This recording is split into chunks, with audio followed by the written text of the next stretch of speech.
anybody interested in a clown talking out his ass, it's not me. Believe that.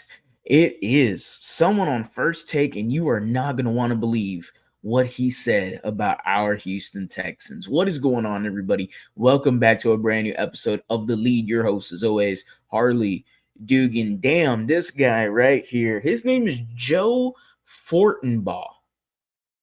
I have no clue who the hell he is. I've never seen the dude in my life. Apparently, he is an ESPN bet analyst. He has a radio show. Look, man, I've never heard of this dude in my life.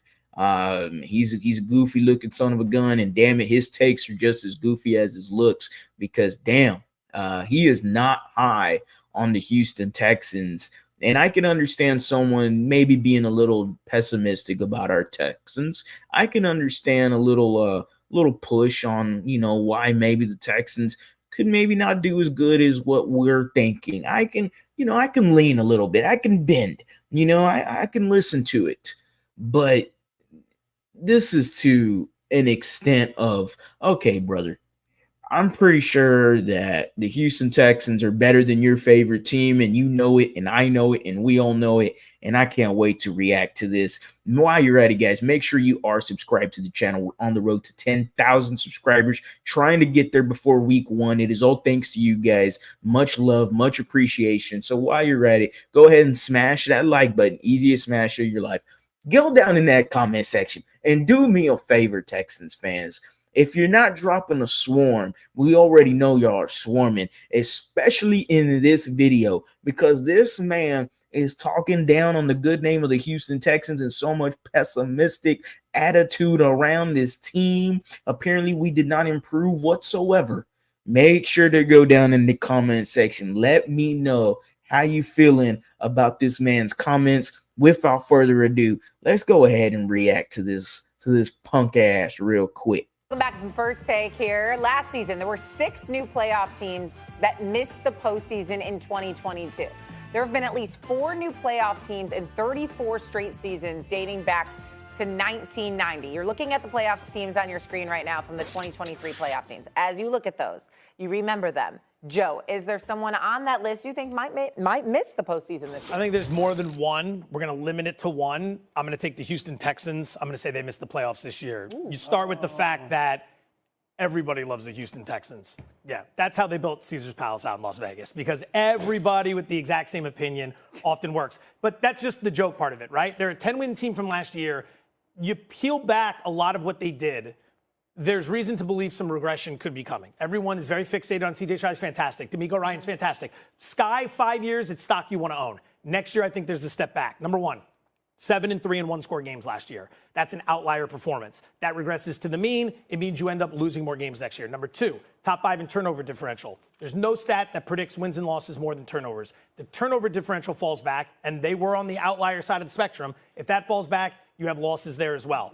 Another thing no one really talks about when we just gush over this team, which, again, they deserve a lot of it, they had a very easy schedule last year. They have a top 7 schedule in terms of difficulty this year. Targets on their back. People are coming for them. So you go ahead and you take a tougher schedule. You take a couple indicators that probably aren't going to break their way. One-score games comes back to earth. Turnover differential comes back to earth. They did add Steph Diggs. There's a lot to like about them. Again, 3 and 5 years out. I think that's the team that, keep in mind, in that division, Jacksonville's a buy low for me, and I think Indianapolis is going to be right in the hunt too. And if you miss winning through the division, you got to grab a wild card spot. And competing for 1 of 3 wild card spots in the AFC, it's a tall order. Well, let me listen. I know you agree, so thank you. No, you guys are much bigger football, analysts than I ever will be. So you're saying that the AFC South is going to get that much better, and you think it's the Jags? I mean, because that's half the reason why I feel that people think the Texans can kind of skate. So that's the thing. Everyone loving the Texans because of what we just saw. Everyone not liking the Jaguars because of what we just saw. Jacksonville started last season 8-3.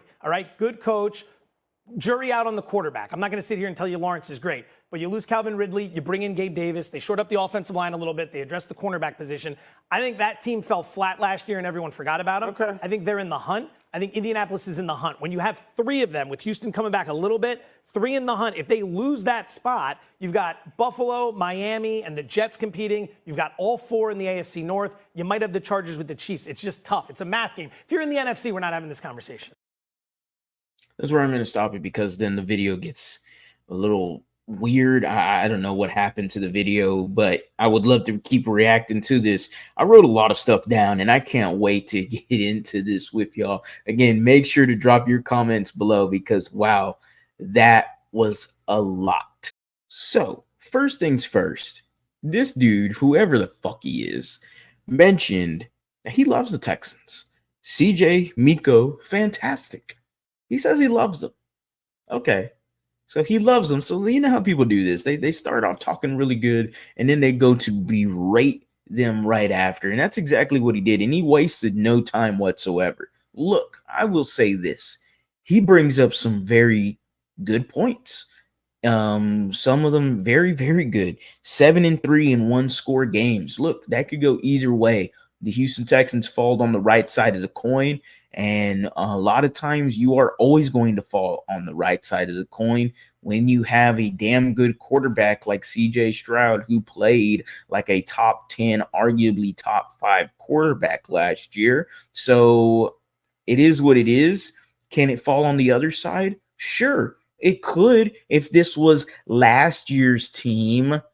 This man acts like the Houston Texans did not improve at all in the offseason. There is Stephon Diggs, Joe Mixon re-signing Dalton Schultz, bringing back your offensive coordinator as well as Gerard Johnson. I mean, we can go on and on and on about what this team is going to look like offensively.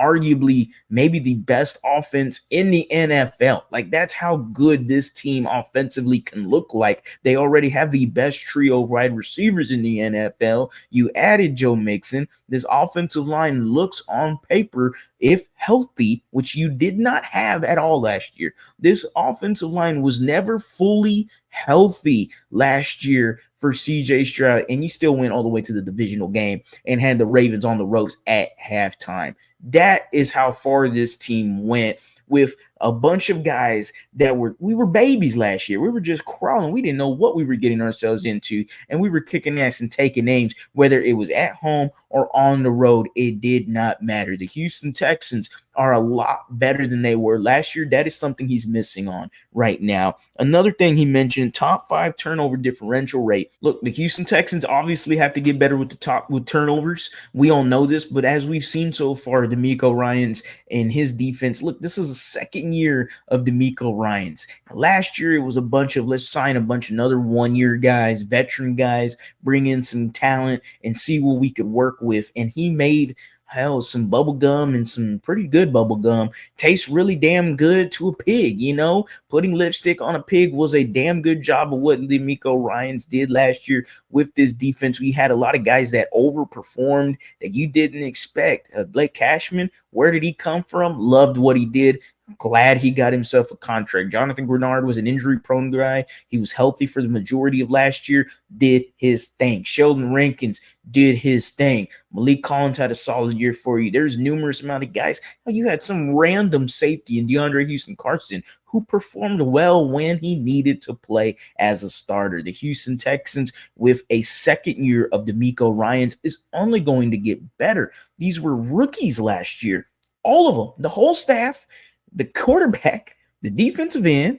Like, come on, man. It is only going to get better for this Texans team. So for him to say that they are 3 to 5 years out, they are not 3 to 5 years out. A team 3 to 5 years out does not trade for Stephon Diggs, does not make the move for Will Anderson 2 years ago, does not make all of the necessary moves this offseason, adding a Daniel Hunter, Danico Autry, drafting Kamari Lassiter, who's been amazing for you. This Texans team is not looking 3 to 5 years out, and DeMeco Ryans said it. He said it out loud to the rookies. We are ready, and we're not going to be waiting for you. The Houston Texans are ready to strike, and they are a team that everybody better be watching out for, because damn it, the Houston Texans are a top 10 NFL team, arguably a top 5 roster in the NFL. And I don't think that's a hot take whatsoever. One of the other things he mentioned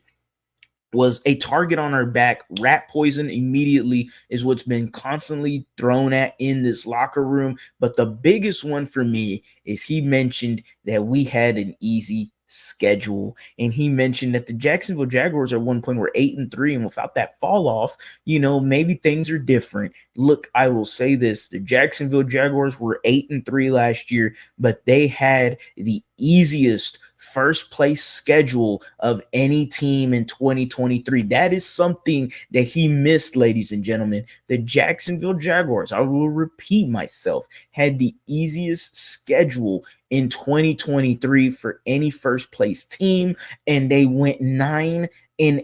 You're telling me I got to be worried about that? Hell no. The Houston Texans did exactly what they needed to do. They suited up for this regular season schedule. I understand it's a daunting task. I get it. But overall, this Houston Texans team is ready, and I cannot wait for week 1, and I can't wait to laugh at this dumbass's face when we're in the damn playoffs with a AFC South Division champ shirt on, and hopefully, obviously, looking for more. As always, guys, go Astros, go Rockets, go Texans. You have a blessed day.